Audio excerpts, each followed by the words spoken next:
Buenas tardes, estimada audiencia de Guía Médica, conversando con especialistas. Vamos a hablar de Guía Médica conversando con especialistas, que es el podcast de Guía Médica, que también está en la radio. Entonces, cuando la oigan por radio, le dirán que es Guía Médica en radio. Pero este es el podcast de Guía Médica conversando con especialistas.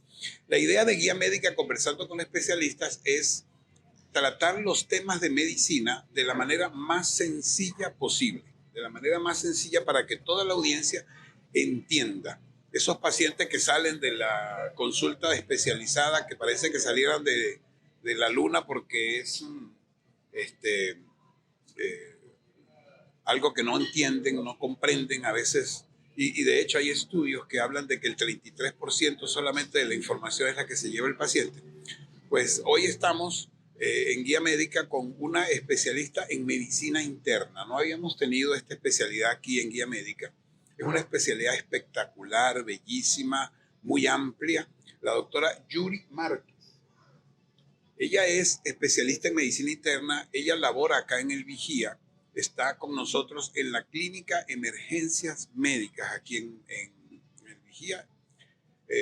Buenas tardes, doctora. Muchísimas gracias por aceptar la invitación a este programa. Su saludo para la audiencia. Buenas tardes, doctor. Bueno, complacida de estar acá con usted y pues agradecida por el espacio, por hacer público, dar a conocer lo que es la medicina interna. Mi nombre es Yuri Márquez, soy especialista en medicina interna. Me formé como médico cirujano en la Universidad de los Andes, egresé en Mérida, sí, en la extensión de Mérida, egresé en el 2010, posteriormente pues me fui a Caracas y allá fue donde me formé como médico internista en Hospital Domingo Luciani y pues egresada de la Universidad Central de Venezuela. En el año 2015, pues es decir que ya para este año pues ya tengo 10 años en el ejercicio de la medicina interna. Sí, en ese caso a mí no me gusta mucho la fecha. Porque... Lo que pasa es que a veces a uno lo ven como joven, entonces sí, pues sí ya hay cierta trayectoria en el ejercicio de la medicina. Eso a mí me está pasando un poquito ya, gracias a Dios. Ya por ahí no tengo mucho problema. Ya no me ven muy joven, ¿no? Pero entonces empiezan a verlo a uno muy viejo. Entonces dice, cónchale, ese tan viejito, sí será que todavía sabe, todavía leerá. Bueno, doctora, entonces es muy importante que definamos, ¿verdad?, a la audiencia qué es la medicina interna. Muchas veces la medicina interna se toma como medicina general. Entonces dice, no, yo vengo del médico general o del médico internista, no es lo mismo. Entonces, ¿cuál es la diferencia? Pues básicamente, es decir, todos somos médicos generales. Al principio, cuando egresamos de la universidad como médicos, tenemos el título de médico cirujano o médico general, ¿no? Con la capacidad de atender distintas patologías, entre ellas la patología obstétrica o la patología pediátrica, incluso el diagnóstico de patología quirúrgica. El especialista en medicina interna es un médico que invierte también 3 años de especialización en la formación para ser un médico integral, un médico que pueda como que englobar al paciente como un todo y tenemos la capacidad de prevenir, de diagnosticar y de tratar. Eso creo que básicamente es como que la tríada que define al médico internista, en la prevención, diagnóstico y tratamiento de una gran gama de patologías que van desde la patología infecciosa, cardiometabólica, reumatológica, es decir, tenemos como un abanico de patologías que podemos diagnosticar y que podemos tratar y que podemos prevenir. Claro, siempre teniendo en cuenta de no sobrepasar la delgada línea entre lo que corresponde o lo que es de injerencia del subespecialista, pero tenemos la capacidad de englobar y de manejar al paciente y darle un manejo integral. Pues cuando hablamos de medicina interna yo me emociono. Yo soy internista también, antes de ser cardiólogo, ¿no? De manera que es una especialidad fascinante porque realmente se aprende mucho, pero hay que tomar en cuenta que esa generalización de enfermedades es básicamente en el adulto, no en el adulto mayor, sino en el adulto en general. Se habla de una línea divisoria entre el pediatra y el internista que está más o menos entre los 14 años. Hay unos que dicen 12, me parece como muy corta, y 16 me parece como muy lejos, ¿no? Pero 14 yo pienso que estaría bien. Y como usted dice, ¿no? Toda la especialización está allí en medicina interna, pero es una especialización, digamos, o un conocimiento que es mucho más profundo que el médico general. Usted hizo esa especialización en Caracas. Domingo Luciani es el llamado Hospital del Seguro Social, ¿verdad? Exactamente. Ajá, el hospital es conocido como el Hospital Domingo Luciani o muy comúnmente conocido como el Hospital del Llanito. Del Llanito. Del Llanito. Es un hospital en donde la medicina interna es la especialidad fuerte en el área de emergencia, es decir, la presencia de medicina interna en la resolución del paciente de emergencia o el paciente de hospitalización, es decir, es una especialidad que tiene mucha fuerza en el hospital, es decir, está la especialidad médica y está la especialidad quirúrgica y el internista es como que el primer encuentro, como la primera especialidad que encuentra al paciente en el área de emergencia, porque tenemos esa capacidad de enfocar al paciente o de englobarlo y saber hacia dónde se debe dirigir el paciente. Cada vez hay más subespecialidades. Cuando yo estudié medicina interna, veo que los años han sido bastante distintos entre usted y yo, pero cuando yo estudié medicina interna, pues no había emergenciología, por lo menos no en el HULA, donde yo me gradué de médico internista. Y entonces, pues, así como usted dice, era la especialidad de choque, siempre nos llegaba a eso. Lo que quiere decir entonces que el médico internista está formado, ¿verdad?, para ver emergencias, ¿verdad?, para ver patologías crónicas y para ver patologías de controles. O sea, que puede mantener un paciente de control por mucho tiempo, por supuesto ayudado por la subespecialidad cuando es necesario, pero tiene esa capacidad. ¿Ok? Entonces, aquí en el Vigía tenemos muchos especialistas, somos varios los especialistas en medicina interna.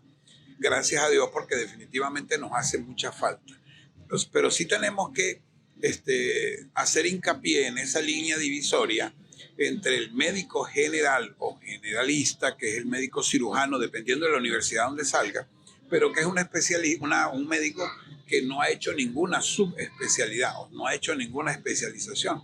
Es el médico que, como usted lo dijo, pues puede hacer de todo. O sea, por supuesto, diagnóstico más que tratamiento en la mayoría de los casos, pero sí conoce de muchas cosas. Es el médico, así como cuando nos graduamos todos, que tenemos esa posibilidad.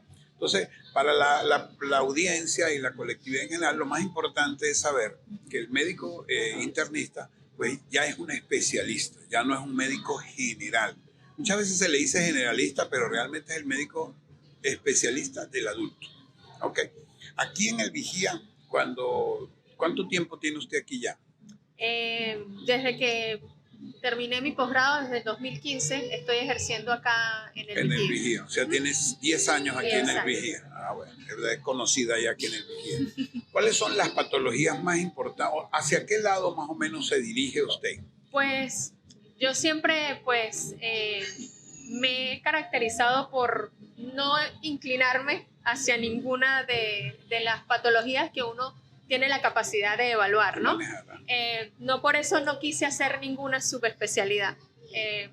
Cuando yo hice medicina interna me enamoré de la medicina interna y de esa capacidad de no inclinarme hacia una patología en específico.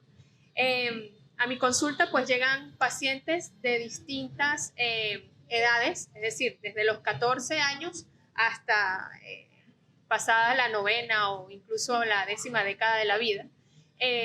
Y evalúo y manejo patologías infecciosas, metabólicas, cardiovasculares, reumatológicas, inclusive el paciente adulto mayor en la parte de geriatría, pues. Entonces, decir que me inclino por alguna en particular, no. Siento la capacidad de darle un manejo global al paciente. La visión del médico internista es bien importante porque nosotros nos caracterizamos por hacer casos clínicos. O sea, nosotros somos capaces de, por una cantidad de síntomas, de signos, de exámenes de laboratorio para clínicos. Entonces, llegar a la base del problema. ¿Cuál es la base del problema? Entonces, por eso es que somos llamados los directores de orquesta en medicina, ¿no? En la medicina, porque muchas veces el paciente va al cardiólogo, por otro lado va al médico endocrinólogo porque tiene hipertensión y diabetes. Entonces, pero si le duele las articulaciones, pues va al reumatólogo. Y si tiene tos, pues va al neumonólogo. Le llevan 4 o 5 especialidades, que lo mejor a veces es que sea un internista el que se encargue de manejar todos esos casos. ¿Le llegan muchos casos de ese tipo aquí? Muchos casos. Es decir, a veces nosotros lo llamamos como el peregrinaje médico. Eh, Muchos pacientes que como que han encontrado como que la luz en el camino, en el sentido de que si pasa, esto me lo indicó el reumatólogo, esto me lo indicó el neumonólogo, esto me lo indicó el cardiólogo, y todos tienen muy buenas indicaciones, pero no se le da el enfoque completo o global al paciente. Entonces, en mi posgrado siempre decíamos que el internista es el médico de acompañamiento. Generalmente el internista es el que acompaña y guía al paciente, incluso hasta en su lecho de muerte, pues, porque es el paciente que intenta engranar todo, como que todo el rompecabezas para que el paciente tenga un manejo multidisciplinario en una sola especialidad. Es interesante eso que usted acaba de decir, porque ese peregrinaje que usted habla, a nosotros, uno de nuestros profesores muy queridos allá en Mérida, nos hablaba que el médico internista tiene que tratar en lo posible de sacarse las manos del bolsillo, ¿no? Y empezar a tocar, a examinar, porque muchas veces el paciente viene de esas subespecialidades que ven solamente una parte del problema. Si fue al cardiólogo, pues como le vio el corazón. Si fue al endocrino, pues como que si era tiroides o si era diabetes. Si fue el reumatólogo, pues fue solo a eso. Entonces, no toman en cuenta el resto. Muchas veces, muchas de las medicamentos que se indican, pues son contraindicados en otra cosa. Entonces, es el médico internista el que está llamado a ser el director de orquesta, como lo dije antes, ¿verdad? A engranar todo eso y decir, mire, vamos a dejar esto del cardiólogo, esto del reumatólogo, esto del neumonólogo, y vamos a tratar de ver y vamos a continuar siguiéndola a ver en qué condiciones va a continuar el paciente, ¿no? Entonces, esa visión global, general, que tiene el médico internista es muy importante, sobre todo en los pacientes polimedicados, en los pacientes que tienen muchas patologías. Vamos a ir a la otra parte del programa, al otro segmento, pero vamos a dejar en el aire esas patologías que se manejan más aquí, cuáles son, cuál es la forma de manejarla y si sí hay aquí ese tipo de interacción entre especialidades, ¿no? Hasta ver hasta qué punto y qué tanta interacción de especialidades y qué tanta hospitalización existe aquí. Entonces continuamos en un momento con su guía médica hablando con los especialistas.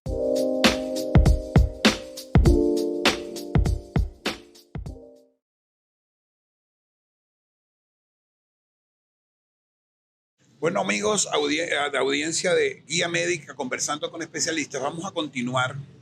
Hoy estamos hablando con la doctora Yuri Márquez, ella es especialista en medicina interna, ella es internista de aquí del Vigía y estamos hablando sobre lo que es la especialidad de medicina interna, estamos hablando sobre la extraordinaria especialidad de medicina interna, ¿no? Eso es, así es, hay que enamorarse de medicina interna para ser internista, hay que estudiar muchísimo, ¿verdad, doctora? Sí, hay que estudiar muchísimo. Muchísimo, es espectacular el estudio que uno tiene que hacer. Doctora, habíamos dejado en el aire la pregunta sobre cuáles son las patologías que usted más comúnmente ve en su consulta. ¿Qué es lo que usted más maneja? Entiendo que usted pues no se inclina por ninguna, pero debe haber algunas o alguna de las subespecialidades que usted más maneja porque pues, es lo que más le llega. Pues. Bueno, en la consulta, básicamente, lo que más, o el principal motivo de consulta es la patología cardiometabólica. Generalmente, la hipertensión arterial es uno de los principales motivos de consulta. El paciente diabético, ¿ok? También es uno de los principales motivos de consulta, y el paciente dual, es decir, el paciente que tiene comorbilidades, el paciente hipertenso, diabético, que ya tiene algún compromiso de algún órgano blanco con alteración de la función renal, La patología infecciosa también es muy común, ¿ok? Sobre todo ahorita en esta temporada de cuadros virales, es muy común la patología infecciosa respiratoria. Eh, También la parte de las infecciones de piel y partes blandas, infecciones urinarias, es decir, es como que la patología infecciosa y cardiometabólica es el principal motivo de consulta, al menos en mi consulta, ¿no? También casos aislados de enfermedades reumatológicas, de artritis reumatoide, pacientes con lupus. Es decir, la gama de pacientes es amplia, pero predomina la cardiometabólica y la parte infecciosa. Predomina. Bueno, fíjese, la cardiometabólica pues definitivamente viene del mismo problema, ¿no? De la misma raíz del problema, que es la alimentación y nuestros hábitos. Son los que nos hacen hipertensos y los que nos hacen diabéticos. Y por supuesto que tiene que haber mucha hipertensión porque pues en el último reporte que dio la Asociación Americana de Cardiología, pues hace saber que lamentablemente tenemos casi el 50% de la población mundial hipertenso, ¿no? 47.3% es hipertenso. Entonces, pues esa es la patología más frecuente. ¿Y la maneja usted directamente o usted siempre pide apoyo al cardiólogo?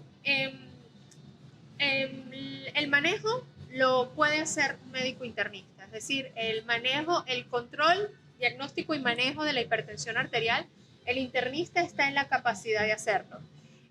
Pero sin embargo, como todas las guías de manejo de hipertensión arterial, el paciente debería de contar con estudios que permitan estratificar el riesgo o estratificar en dónde está el paciente en el contexto cardiovascular, ¿no?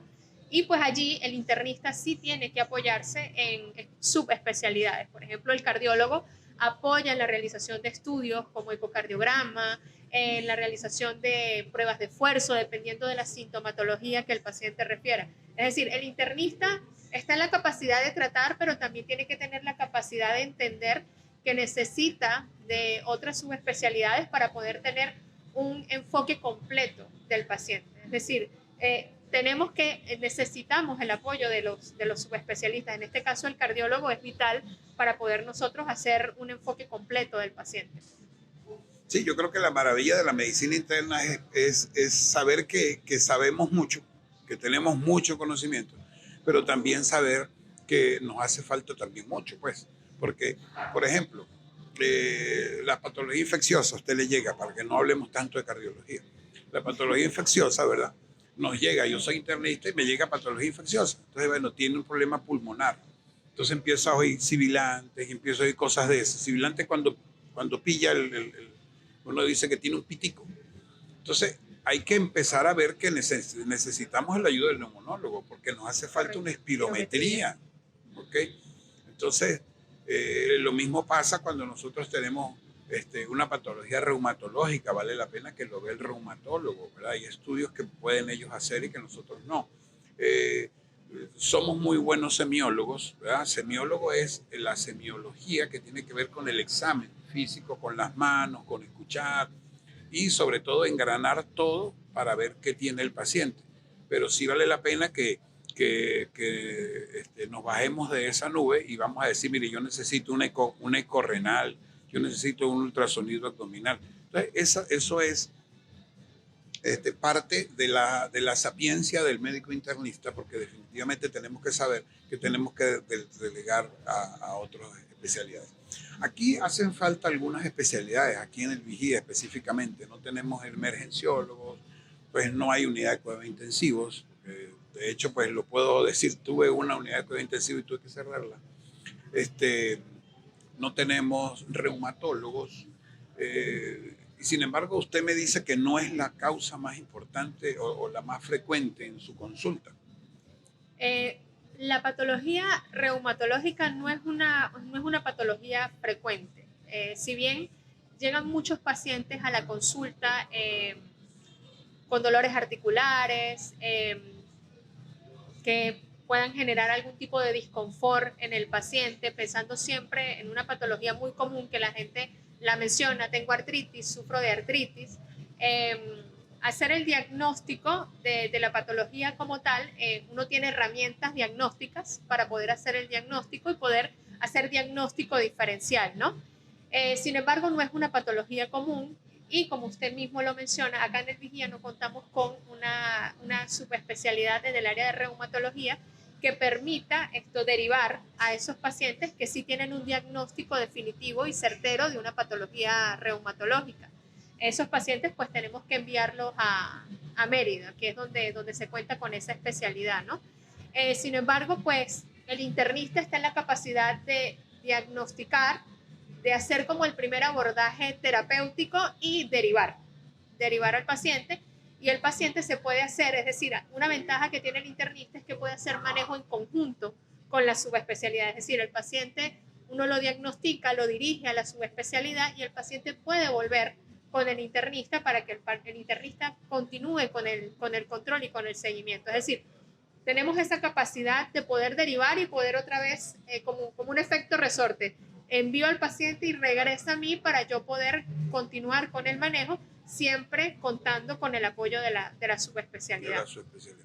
No, y no solamente eso, si supieras que la subespecialidad debe contar con el apoyo de un internista, porque por ejemplo en reumatología hay que llamar la atención que hay muchas de los medicamentos que actualmente se usan que tienen muchos efectos colaterales, ¿verdad? O sea, efectos colaterales son aquellos efectos que nosotros no buscamos, que pudieran de alguna manera alterar al paciente. Por ejemplo, el reumatólogo usa mucho esteroide, por ejemplo, inmunosupresores. Entonces, el esteroide pues trae como consecuencia inmunosupresión también y trae como consecuencia aumento de la tensión arterial. Puede elevación de la glicemia desencadenar una alteración de la diabetes por la elevación de la glicemia. Entonces, pues el reumatólogo debe contar con la subespecialidad que es medicina interna que puede manejar todo eso, ¿verdad? Y de esa forma, pues, tener un manejo muchísimo más integral del paciente. Así como usted dice, se lleva hasta el final y cada vez esos pacientes tienen muchas complicaciones. Esa vivencia de tantas complicaciones, ¿cómo la ha hecho usted en su carrera? ¿Usted nunca ha trabajado en público o sí ha trabajado en público? Sí, es decir, cuando hice mi posgrado, pues la formación Claro, en el posgrado es obviamente. en público y pues allí uno aprende a manejar distintas patologías, incluso trabajar en conjunto con las especialidades quirúrgicas. También trabajé en el hospital acá, en el Hospital 2 del Vigía. Allí manejaba tanto el área de emergencia como el área de consulta. Y pues el contacto con el paciente hospitalizado es muy distinto al manejo que uno o al contacto del paciente de consulta. El paciente que se hospitaliza es un paciente generalmente crónicamente enfermo, es un paciente que cuando se hospitaliza es porque ya tiene afección de distintos órganos, en donde el manejo tiene que ser un manejo más multidisciplinario, en donde uno tiene que ir corrigiendo distintas alteraciones para poder lograr la mejoría del paciente. Desafortunadamente, pues ya no estoy en la parte pública, no porque no me guste, porque siempre me ha gustado mucho la parte pública, pero bueno, por distintas razones, pues básicamente por ser mamá es que la parte pública... No, y no crea, no es fácil ahorita estar en un hospital público, porque yo siempre le digo a mis pacientes cuando me dicen, doctor, pero usted ¿por qué no está en público? Y digo, bueno, si hubiese trabajado en público en Venezuela, pues ya no estaría, pero probablemente no estaría aquí en este plano, ¿no?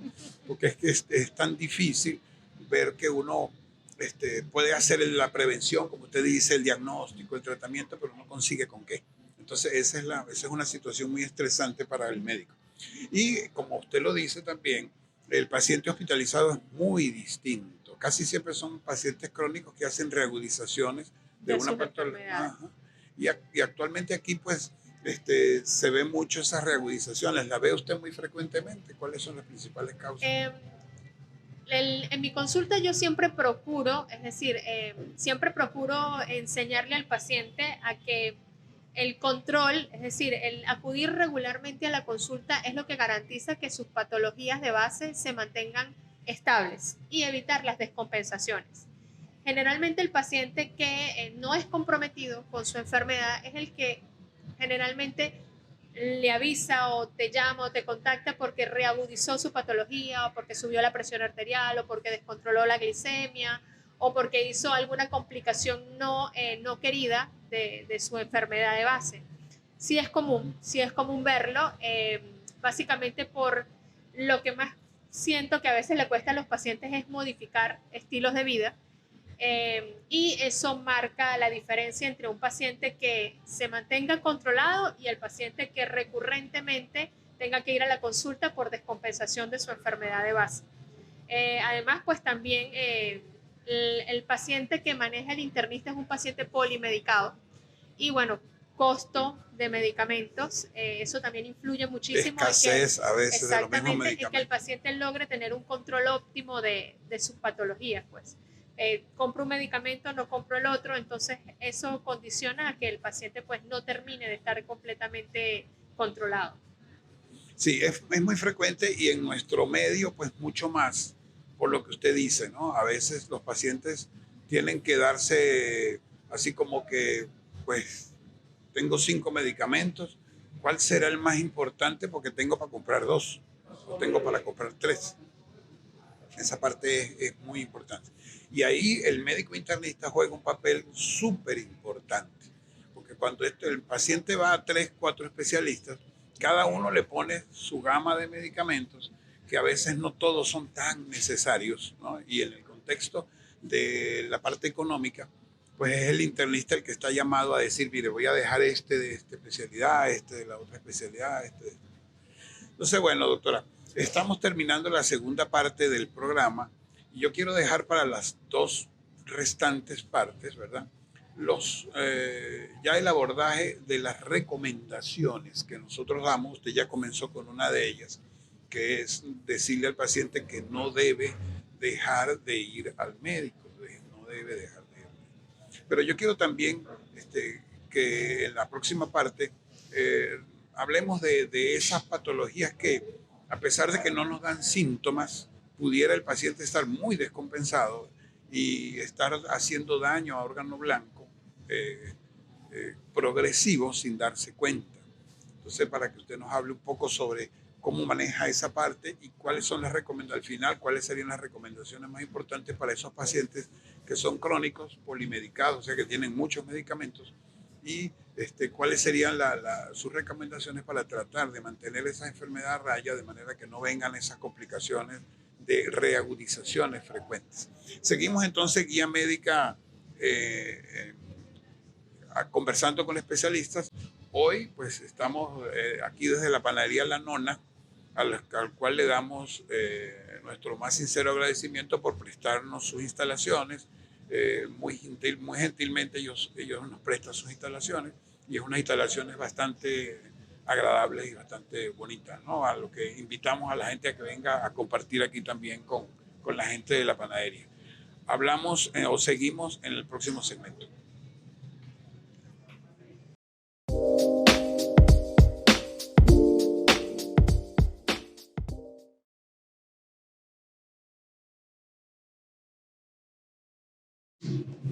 Bueno, continuamos con Guía Médica en radio y Guía Médica conversando con especialistas, el podcast de Guía Médica desde aquí de la panadería La Nona.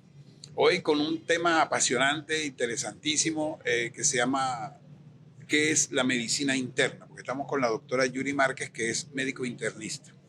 Doctora, quedamos en el aire con esas recomendaciones a esos pacientes crónicos, polimedicados, para tratar de que en ellos no hayan reagudizaciones de esas enfermedades. ¿Cuáles serían las principales? ¿Cuáles serían, por ejemplo, para comenzar con la que usted misma nombró que era la más frecuente en su consulta, la hipertensión arterial?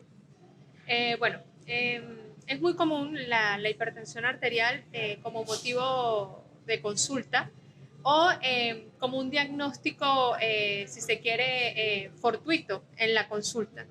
Eh, lo que garantiza que un paciente se pueda diagnosticar de manera temprana es el acudir de manera regular a una consulta con un internista.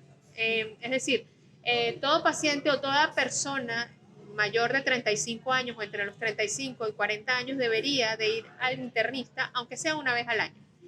¿Eso qué permite? Eso permite que uno pueda evaluar al paciente. El internista es un médico que básicamente es clínico y que permite evaluar, hacer un buen examen físico al paciente y poder diagnosticar enfermedades que estén pasando silentes o que estén pasando desapercibidas en esa persona. Como usted también lo menciona, y pues es su patología común en su consulta por ser internista cardiólogo, la hipertensión arterial puede cursar silente por mucho tiempo, incluso cuando ya uno la diagnostica, ya puede haber daño en órganos importantes o en órganos diana, lo que llamamos nosotros. Es decir, la hipertensión puede afectar todos los órganos de nuestro cuerpo, pero tiene cierta predilección por cerebro, riñón y por corazón, ¿no? Entonces, muchas veces el paciente ya llega con complicaciones crónicas de esta enfermedad sin saber que era hipertenso, ¿no? Entonces, creo que una de las primeras recomendaciones que yo daría es acudir de manera regular a un chequeo o a una consulta anual que permita hacer un diagnóstico temprano para evitar complicaciones asociadas a las enfermedades, ¿no? Perfecto. Yo no quiero dejar pasar esta oportunidad, en el sentido de que el médico internista es el llamado a hacer ese tipo de diagnóstico precoz y de patologías que uno ni se imagina. Entonces, ¿para qué voy a ir yo a un médico si yo me siento bien? No, hay que hacerlo. Y yo sería de las personas que todavía pienso que esa edad de 40 años que nos dijeron a nosotros hace un poco de años, ahora hay que ser mucho más precoz. Acortarla un poquito. ¿Por sí. qué? Porque se ha demostrado que patologías tan crónicas como la diabetes, la hipertensión arterial, las patologías reumatológicas, digestivas, etcétera, se están viendo mucho más en personas jóvenes, muy jóvenes. Yo tengo pacientes hipertensos de 19 años, con 2 o 3 medicamentos porque realmente están muy mal. Entonces, yo pienso que esa edad pudiera ser 20, 25 años, dependiendo, y sobre todo cuando el paciente tiene antecedentes familiares de una patología, ¿verdad? Bueno, doctora, usted nos habla de eso, de la prevención. Ahora, ya el paciente es hipertenso, ya está controlado, ya fue a una consulta con usted. ¿Cuáles son las recomendaciones que usted le sigue dando a ese paciente? Bueno, cuando el paciente va a mi consulta, procuro que el paciente internalice o entienda que tiene una enfermedad. Es decir, algo importantísimo para que el paciente se mantenga estable es que entienda que tiene una enfermedad y que se responsabilice con su enfermedad. Cuando yo hablo de responsabilizarse es que el paciente tenga adherencia a acudir a su control regular, Que tome conciencia. Exactamente, que tome conciencia de su enfermedad y que haya adherencia a acudir a la consulta de manera regular, que haya adherencia a cumplir la medicación, ¿ok? Y cuando se cumple la medicación, que se cumpla la medicación de la forma en que el médico le indica, ¿ok? Porque es muy común ver que el paciente se toma los medicamentos a deshoras o no cumple con la medicación o escoge cuál medicamento tomar o cómo tomarlo a pesar de que hay una indicación en el récipe médico. Entonces eso contribuye a que el paciente no logre tener el control de su enfermedad. Además de la adherencia a los medicamentos, pues las recomendaciones que se dan en la consulta, es decir, si bien los cambios en estilo de vida, la alimentación saludable, la realización de ejercicio, uno lo utiliza como prevención, también se utiliza ya como herramienta de tratamiento para que el paciente optimice más las cifras de presión arterial, por ejemplo. Es decir, que el paciente comience a incorporar en su día a día una alimentación saludable, el inicio de actividad física, ¿ok? Tanto actividad cardiovascular como incluso ejercicios de fuerza, que es lo que se recomienda actualmente. Los hábitos, por ejemplo, si hay hábito de tabaquismo, si hay hábito de alcohol, comenzar a disminuirlos hasta el punto de eliminarlos, ¿no? Entonces, tratando de englobar todas esas cosas es lo que garantiza que el paciente logre controlarse de su enfermedad de base. Claro, y tratar de que no hayan reagudizaciones frecuentes. Exacto. Con el hipertenso yo no quiero dejar pasar esta oportunidad para decirle a todos los pacientes hipertensos, primero a todos los pacientes que no lo son, que deben tomarse la atención de vez en cuando, aunque sea, ¿no? Hay por allí unas normas que son 9 normas para la población general. Y se habla de que el paciente debe tomarse la atención por lo menos 2 veces seguidas de un día, el día siguiente, y si las dos son normales, por lo menos una vez al mes.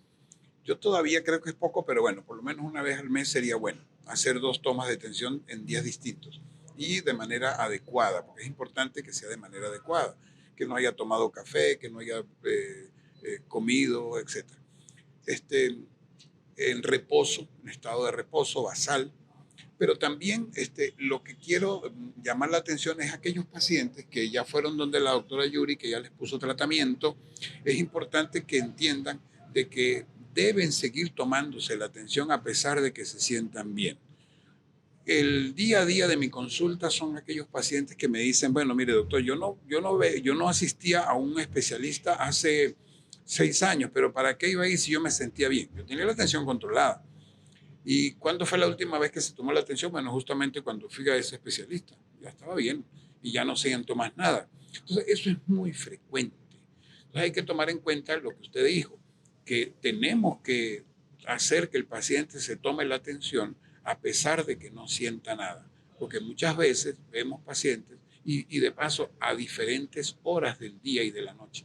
Porque vemos muchos pacientes que hacen cifras tensionales elevadas y cuando nos damos cuenta, llegan a nuestra consulta y ya vienen con un daño importante.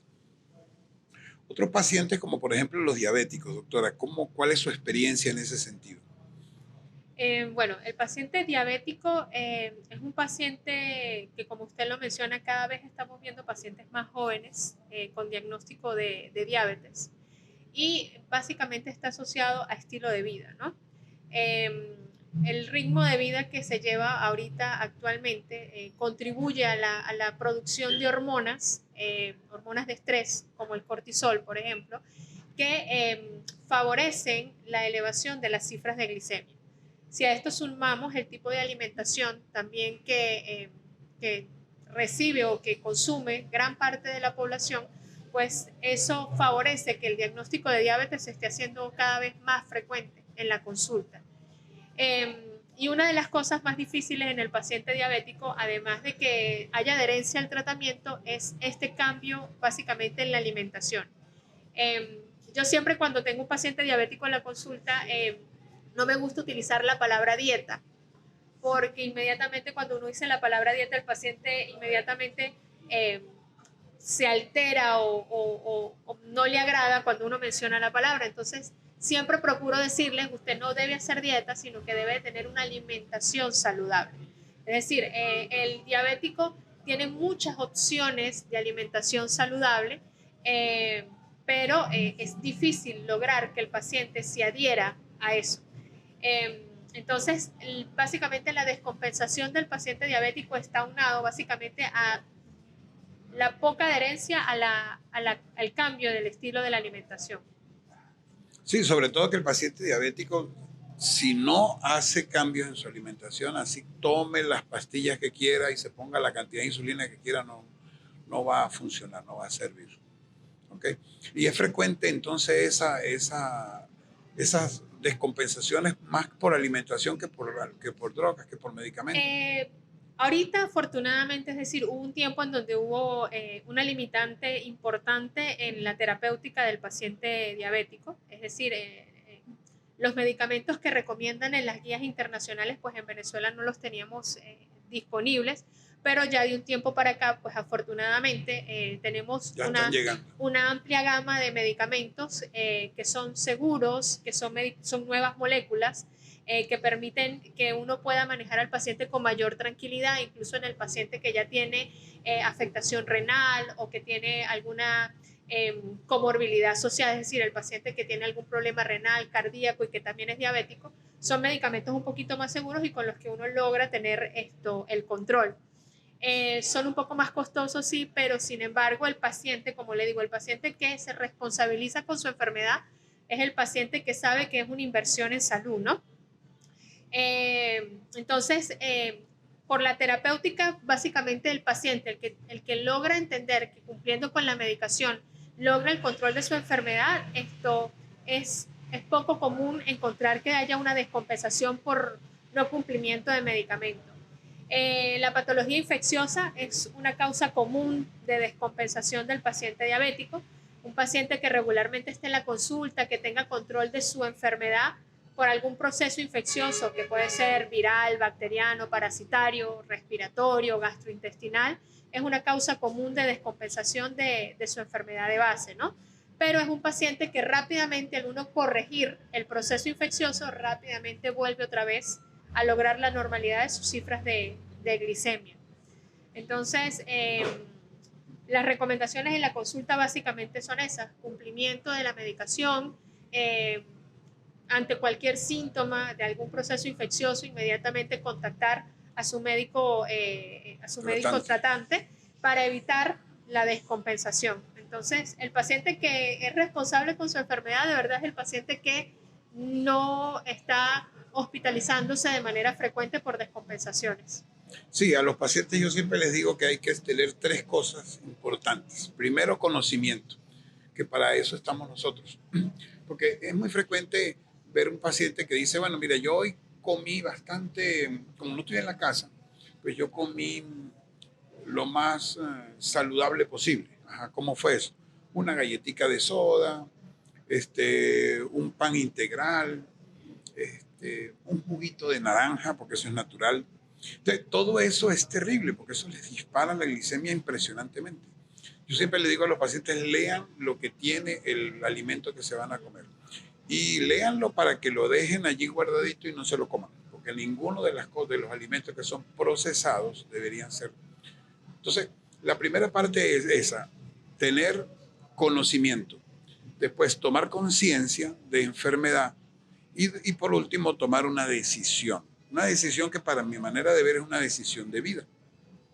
Entonces, vamos a la última parte del programa con esas recomendaciones para este tipo de pacientes.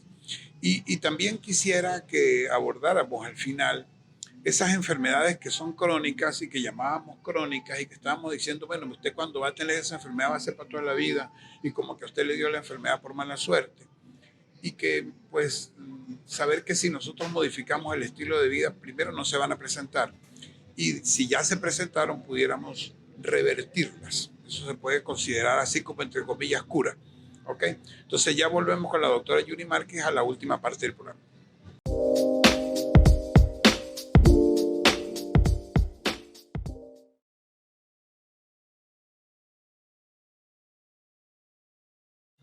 Bueno, continuamos con este programa de guía médica, conversando con especialistas. Lástima que ya estamos terminando, doctora, pero este tema da como para 10 programas más.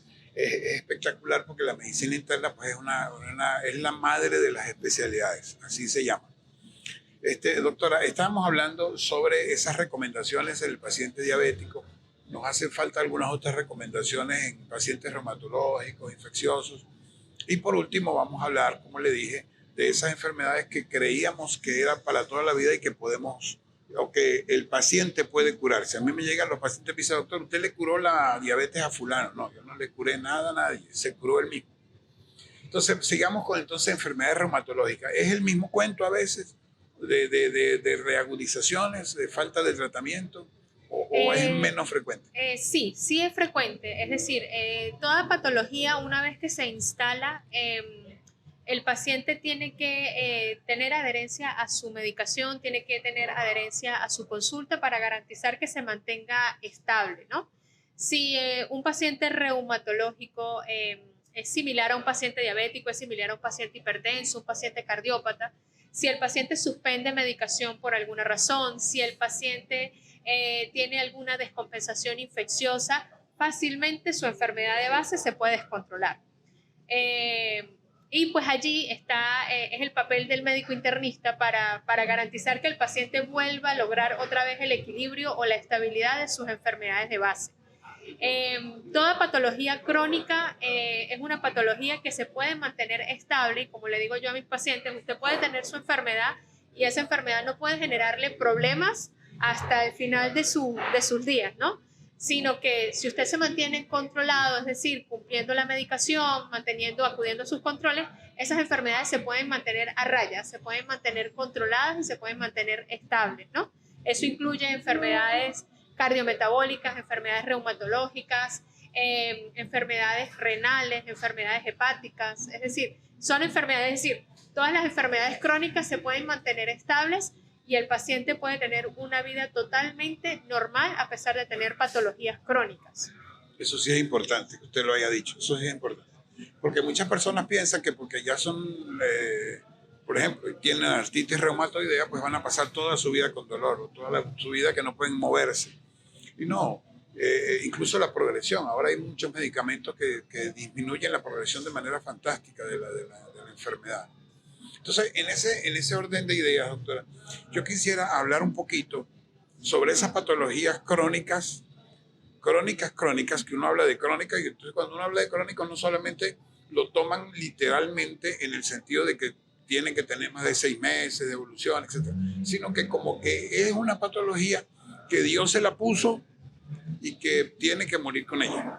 Entonces, ya a la luz de los conocimientos actuales y de las experiencias que uno tiene, usted es una persona que ya también tiene 10 años en este trajinar, nos hemos dado cuenta que hay muchas patologías que se pueden revertir, entre ellas hipertensión y diabetes. ¿Cuál es su opinión en ese sentido, sobre todo para la hipertensión?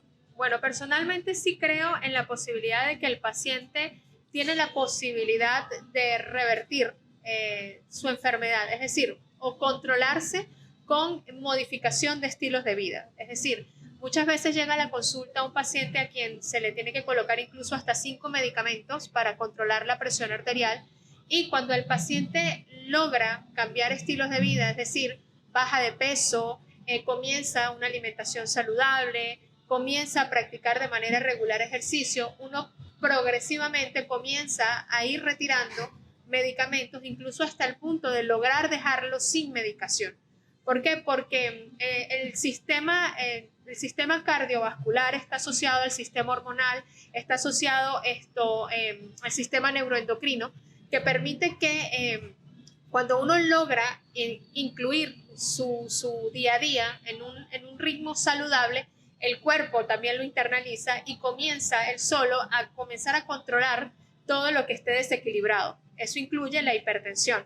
Entonces, sí, personalmente incluso he tenido pacientes en mi consulta a quienes he tenido que ir retirando de manera progresiva medicamentos porque logran controlar su enfermedad básicamente con modificar estilos de vida. Incluso las guías de recomendaciones americanas, europeas, en el manejo de hipertensión arterial, colocan en grande que la modificación de estilos de vida es una de las premisas en el tratamiento de estas patologías crónicas, y no solamente en hipertensión, es en diabetes, es en enfermedades reumatológicas, es en patologías respiratorias, inclusive en el paciente asmático, en el paciente con EPOC, incluso está recomendado la realización de ejercicio, con limitaciones por su patología de base, pero es un paciente a quien se le indica la realización de ejercicio.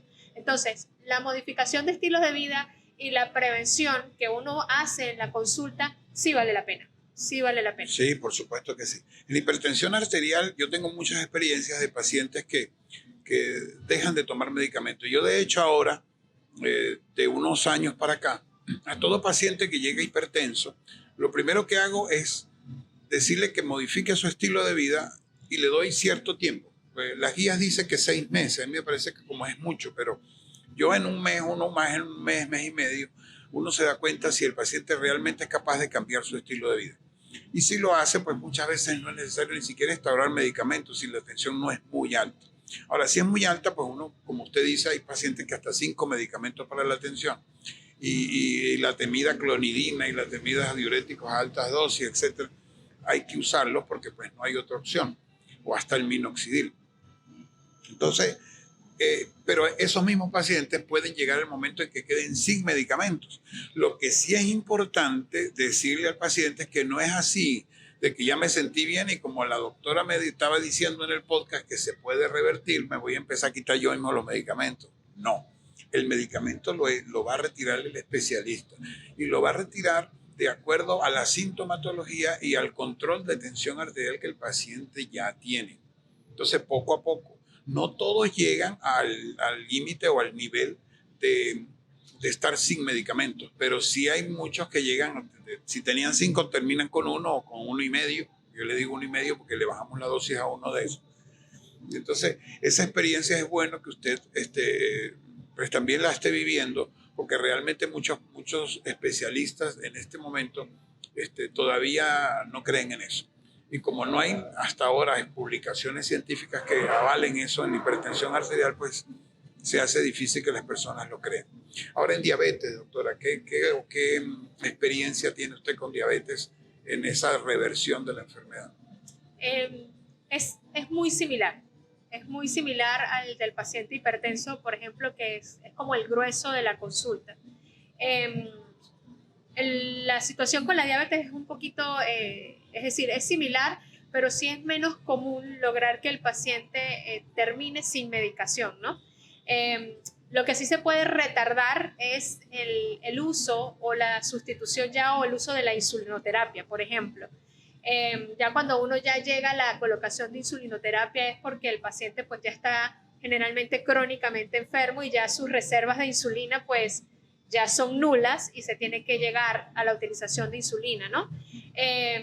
Y es la temida, es lo más temido por el paciente diabético, cuando ya uno llega a esa terapia. Pero el paciente diabético sí puede también mejorar muchísimo sus cifras de glicemia y disminuir al mínimo el uso de medicación para el control de sus niveles de glicemia.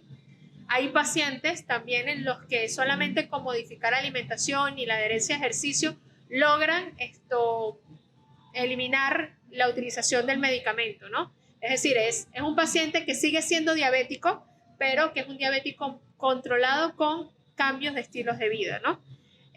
Como usted mismo lo dice, es importante que esa decisión de disminuir dosis o de retirar medicamentos la haga es el especialista. Y para eso el paciente tiene que acudir de manera regular a la consulta. No es que el paciente tiene que estar mensualmente o cada 15 días en la consulta, pero sí al menos el paciente diabético debería de tener una consulta semestral como mínimo con el internista o con su especialista tratante. Y eso es lo que garantiza que uno pueda hacer este manejo, es decir, decidir si disminuyo o aumento dosis o si el paciente, como usted lo dice, logra adherirse al cambio de estilo de vida y poder hacer ajuste terapéutico. Yo me contento mucho cuando el paciente me llama o me escribe y me dice, doctor, yo me siento muy mal. Me está cayendo mal su tratamiento porque ahora tengo la tensión extremadamente baja. Entonces yo le digo, bueno, esa es la mejor noticia que usted me puede dar.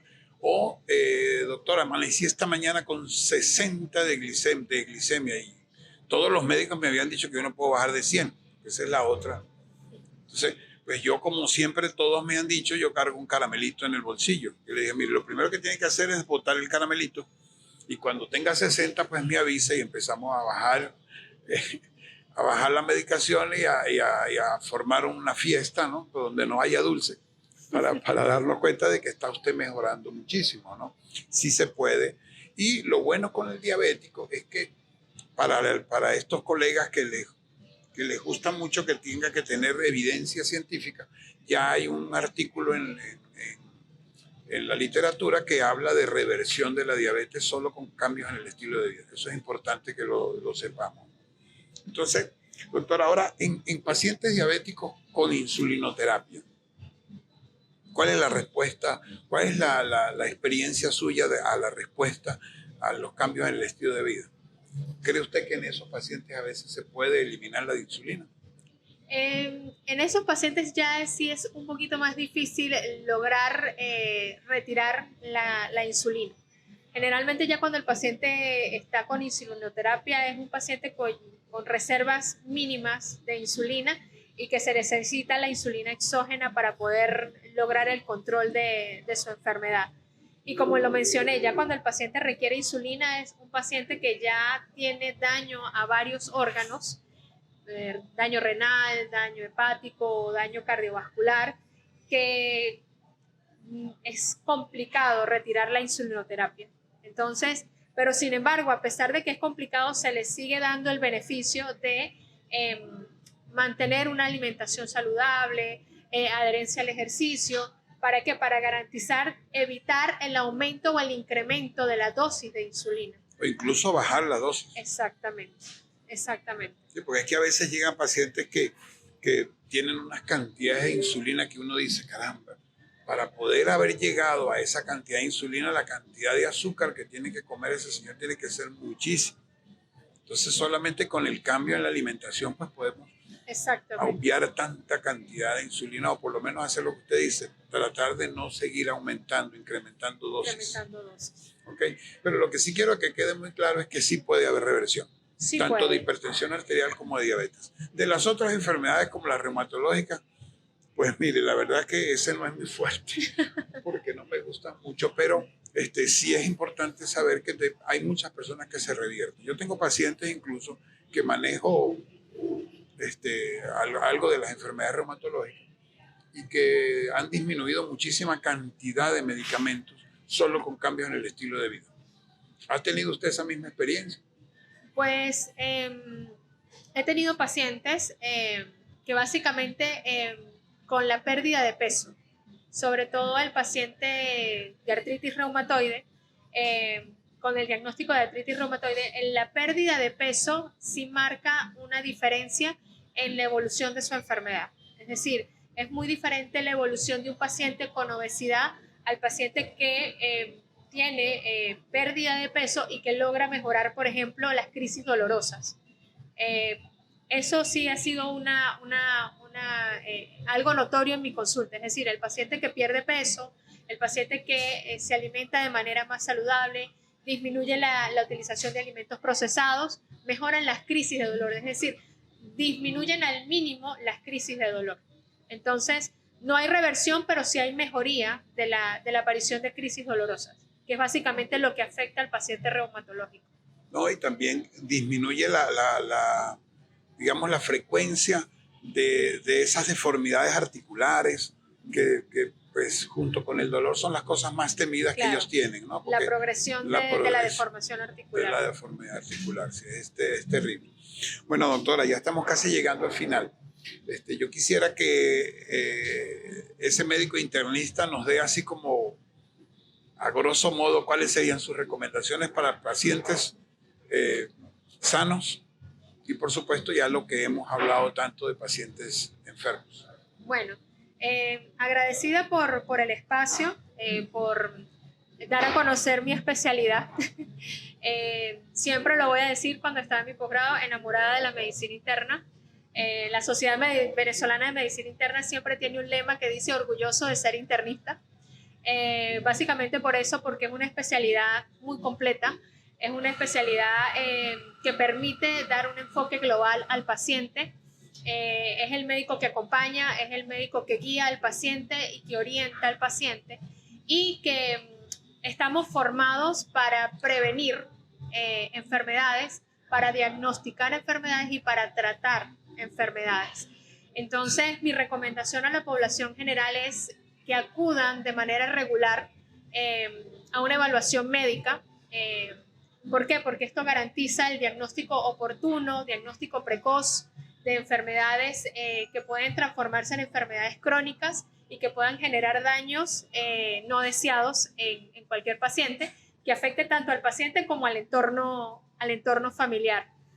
Promover la alimentación saludable, promover el ejercicio como herramientas de prevención para enfermedades cardiovasculares, metabólicas, incluso prevención de enfermedades infecciosas. El ejercicio está relacionado con la producción o fortalecimiento del sistema inmunológico. Y quien hace ejercicio se enferma menos. Entonces... ¿Se envejece menos también? Se envejece menos también. Es una terapia anti-envejecimiento, la realización de ejercicio. De verdad agradecida con su conversatorio. Me sentí muy cómoda y bueno, también orgullosa de que usted también es internista. Qué bueno, qué bueno. Muchísimas gracias, doctora. Muy agradecido con usted y de verdad que excelente programa. Gracias a la audiencia de los podcasts en YouTube, Ángel Fran Cardio, YouTube Guía en Médica. Ahí van a estar todo el tiempo estos programas. Y en mi Instagram, Ángel Fran Cardio también, @AngelFranCardio.